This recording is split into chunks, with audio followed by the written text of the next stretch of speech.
159 which of the following statement is correct? Discounting estimates the present day equivalent of a future cash flows at a specific time in the future at a given rate of interest. ये ठीक है या गलत है? ये देखें, first of all discounting का हमारे पास फार्मूला क्या होता है प्रेजेंट वैल्यू का। इसमें देखें जो ईयर है ना हमारे पास नेगेटिव होता है, ठीक है। उसकी रीज़न क्या है, ये डिवाइड हो रहा है, अगर इसको हम ऊपर लेके जाते हैं ये माइनस में कन्वर्ट हो जाता है। इसमें हम प्रेजेंट वैल्यू फाइंड करते हैं। मिसाल का फ्यूचर कैश फ्लो यहाँ पे क्या है, लेट बी सपोज हमें 1 साल बाद 1000 मिलता है, 2 साल बाद फिर 1000, तीसरे साल भी 1000 मिलता है, तो इसकी प्रेजेंट वैल्यू हम लोग फाइंड करते हैं, ठीक है। तो इसकी प्रेजेंट वैल्यू फाइंड करने के लिए हमारे पास फार्मूला कौन सा होता है, ये डिस्काउंटिंग का। और क्वेश्चन में देखें, discounting estimates the present day equivalent of a future cash flows at a specific time period at a specific time in the future. तो ये देखें फ्यूचर कैश फ्लो हमारे पास 1 साल बाद है, 2 साल बाद है, 3 साल बाद है, ठीक है। एक स्पेसिफिक टाइम क्या है, ये 1 साल है, ये 2 साल है और ये 3 साल है। इसकी प्रेजेंट वैल्यू हम लोग फाइंड करते हैं किसके लिए, डिस्काउंटिंग फैक्टर के थ्रू। तो इट मीन्स कि जो पहली स्टेटमेंट हमारी करेक्ट है। दूसरी देखें, multiplying by discount factor is same as the multiplying by compounding factor. यह स्टेटमेंट इसकी रॉन्ग है। उसकी वजह क्या है, देखिए कंपाउंड फैक्टर हमारे पास क्या होता है, कंपाउंड फैक्टर में हमारे पास ये साल जो होता है ये पॉजिटिव होता है। कंपाउंड फैक्टर का हमारे पास फार्मूला क्या होता है, 1 + r⁻n होती है, ये पॉजिटिव होता है, जबकि डिस्काउंटिंग में ये नेगेटिव होता है। The present value of a cash flow is the recipients of its future value.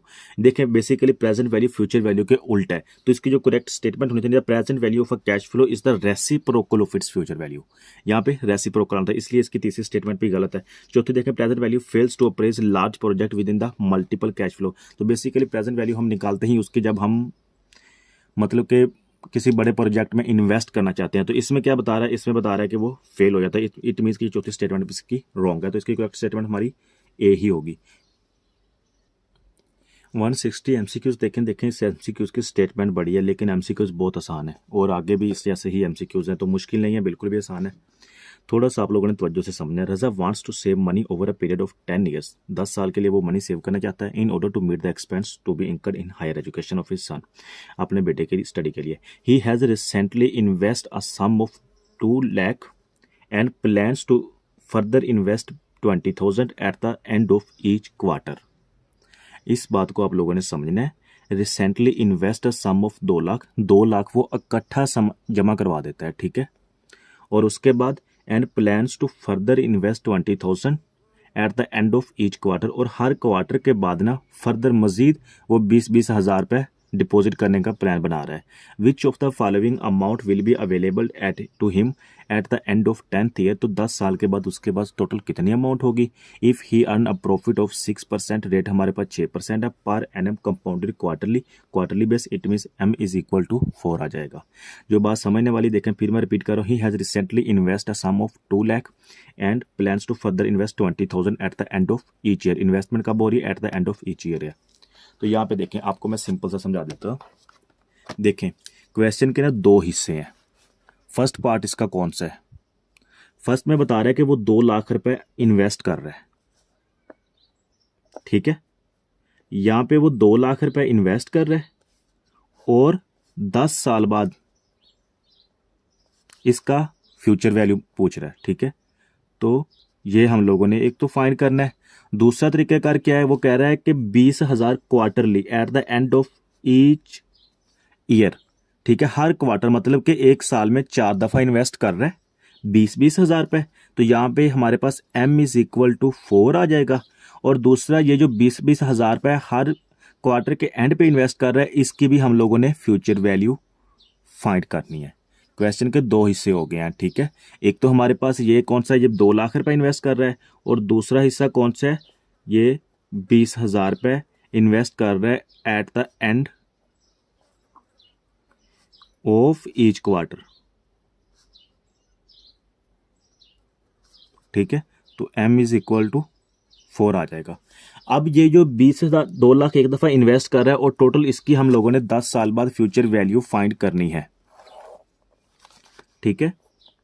2 lakh invest किया, 10 साल बाद इसकी फ्यूचर वैल्यू फाइंड करेंगे। तो कौन सा फार्मूला हमारे पास लगेगा, सिंपल सा हमारे पास कंपाउंड का फार्मूला लगेगा। कौन सा, फ्यूचर वैल्यू इसकी डायरेक्ट फाइंड करेंगे। Future value is equal to p into 1 + r/m bracket close R M. ठीक है, अब यहाँ पे each quarter at the end of each, जब ईच आ गया इसका मतलब क्या है कि रेगुलर इन्वेस्टमेंट हो रही है। और दूसरी टाइम पीरियड भी हमारे पास सेम है, हर 3 माह बाद, हर 3 माह बाद। ठीक है, तो इट मीन्स ये कौन सा एनविटी का है, एनविटी का कौन सी लगेगी, एट द एंड आ रहा है। इट मीन जब investment at the end of year हो तो हमारे पास एनविटी का कौन सा फार्मूला लगता है, ओरिजिनरी एनविटी का।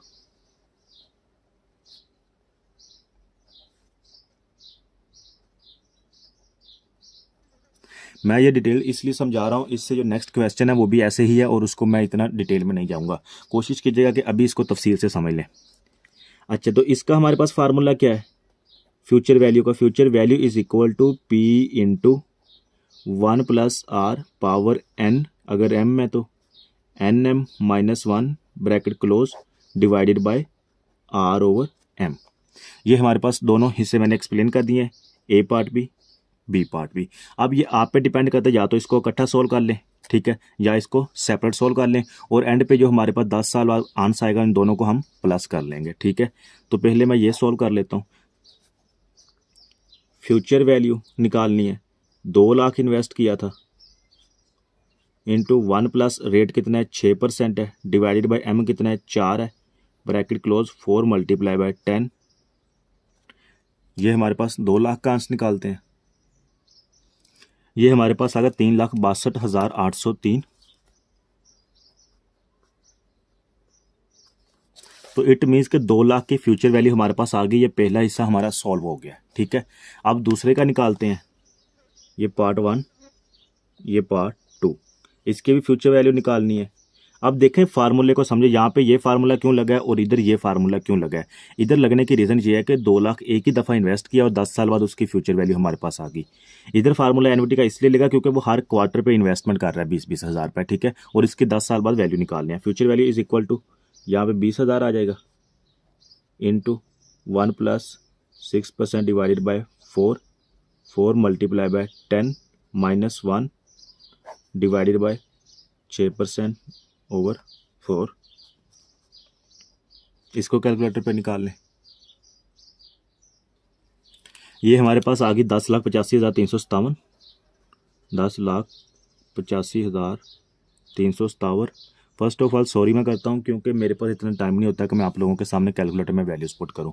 मुझे मजबूरन वीडियो ड्रॉप करनी पड़ती है। उसकी रीज़न ये होती है कि अगर मैं ऐसे करूँ तो MCQs वीडियो बहुत लेंथी हो जाती है। ठीक है, और इससे काफ़ी टाइम वेस्ट हो जाता है। अच्छा, ये हमारे पास पहले का भी आंसर आ गया, दूसरे का भी आ गया। ठीक है, उसने पूछा था कि उसके पास 10 साल बाद टोटल कितनी वैल्यू होगी। अगर 10 साल बाद टोटल वैल्यू पूछे तो इट मीन्स कि हम दोनों के आंसर को प्लस कर देंगे। ठीक है, इसको प्लस कर दें, 3,62,803, 3,62,803 प्लस 10,85,357, 85,357। तो ये हमारे पास आंसर आ गया 14,48,160, 1,160। ये मेथड था, मैंने आपको क्वेश्चन करके दिया है सेपरेटली। ठीक है, ताकि आप लोगों को कंसेप्ट समझ आ जाए। एंड पे आप लोगों ने प्लस किया है। दूसरा तरीक़ेकार क्या है, आप डायरेक्टली भी इसको कैलकुलेटर पे पुट कर सकते हैं। अब वो कैसे पुट करना है वो भी मैं आपको बता देता हूँ, क्योंकि पेपर में टाइम शॉर्ट होता है, हमें टाइम सेव करना होता है। आप लोगों ने क्या करना है, future value is equal to, देखिए दोनों की फाइंड तो हम लोगों ने फ्यूचर वैल्यू ही करनी है। पहले हम 2 लाख इन्वेस्ट करते हैं, 2 lakh into 1 plus 6% divided by 4 bracket close 4 multiply by 10। ठीक है, ये पहला फार्मूला हमारा पुट हो गया। उसके बाद हम इसके आंसर में ये प्लस करते हैं, तो इट मीन ये प्लस करना है, प्लस दूसरी रकम हम कितनी इन्वेस्ट करते हैं, 20,000, 20,000 into 1 plus 6% divided by 4 bracket close 4 multiply by 10 minus 1 divided by 6% divided by 4। ये आप डायरेक्टली कैलकुलेटर पे पुट करके इसका आंसर निकाल सकते हैं, तब भी आपका 14,48,160 निकलेगा। ठीक है, तो ये भी कैलकुलेटर पे पुट कर लें, तो 14,48,160। आंस दोनों का सेम आएगा। कंसेप्ट यहाँ से समझ लें, अगर आपको कंसेप्ट समझ आ गया फिर आप इजीली ये यहाँ पे पुट कर सकते हो, आपका आंसर आ जाएगा। 161 एमसीक्यूज देखें, 161 एमसीक्यूज का आंसर भी यही है और ये क्वेश्चन बिल्कुल सेम है, बस फ़र्क ये है कि यहाँ पे रज़ा है और यहाँ पे जाहिद है। 162 एमसीक्यूज देखते हैं। 162 MCQs, Amar wants to save money over a period of 8 year. यहाँ पे हमारे पास एन कितना है, 8 साल है। In order to meet the expenses to be incurred on higher education of his son, he has recently invested sum of the 1 lakh. यहाँ पे वो सम कितना इन्वेस्ट करता है, इकट्ठा कितना इन्वेस्ट कर रहा है, 1 लाख रुपए। जिस तरह इस क्वेश्चन में उसने इकट्ठा इन्वेस्ट किया था 2 लाख रुपए, ठीक है। And plans to further invest 20,000, इसी तरह जैसे उसने 20,000 का इन्वेस्ट करने का प्लान कर रहा था, ठीक है, वही बात इसमें है। 20,000 at the end of each quarter, M is equal to 4 आ जाएगा। Which of the following amount will be available to him at the end of each year. Investment कब है, at the end of 8th year, 8 साल बाद वो पूछ रहा है कि टोटल उसके पास कितनी रकम हो जाएगी। If he earns a profit of 8%, हमारे पास रेट कितना है, 8% है पर एनम कंपाउंडेड क्वार्टरली। ये क्वेश्चन है मैंने आपको सेपरेटली दोनों समझा दिए। अब ये क्वेश्चन जो है ना, इसको हम इकट्ठा सॉल्व करते हैं, जैसे इसको मैंने आपको पुट किया और ये कैलकुलेटर पे सॉल्व करके मैं आपको दिखा देता हूँ, ठीक है। 162 है, रेट हमारे पास 8% है एंड टाइम हमारे पास 8 ईयर्स है। तो फ्यूचर वैल्यू हम लोगों ने फाइंड करनी है। Future value is equal to, पहले कितना इन्वेस्ट करते हैं, 1 लाख रुपए इंटू 1 प्लस रेट कितना है हमारे पास, 8% है, एम इज इक्वल टू 4 है, 4 मल्टीप्लाई बाई 8 पहला पार्ट हो गया, प्लस फिर 20,000 इन्वेस्ट करता है इंटू 1 प्लस रेट कितना है, 8% है, divided by 4 bracket close power 4 multiply by 8 minus 1 divided by 8% over 4। अब ये मैंने इकट्ठा पुट कर दिया, ठीक है। कैलकुलेटर पे पुट करते हैं। तो ये देखें, ये कैलकुलेटर पे मैंने इकट्ठा पुट किया तो हमारा आंसर आ गया 10,72,994।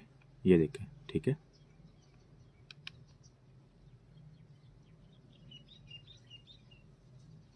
यहाँ पे आप ये देखें, इस तरह ये प्लस भी कर सकते, प्लस करके इकट्ठा पुट करें, देन आपका आंसर फिर भी ठीक आ जाएगा। अगर आपको कंसेप्ट समझ आया तो आप ऐसे ही पुट करें, उसके रीज़न ये होते हैं कि आपका टाइम बच जाता है। 10,72,994,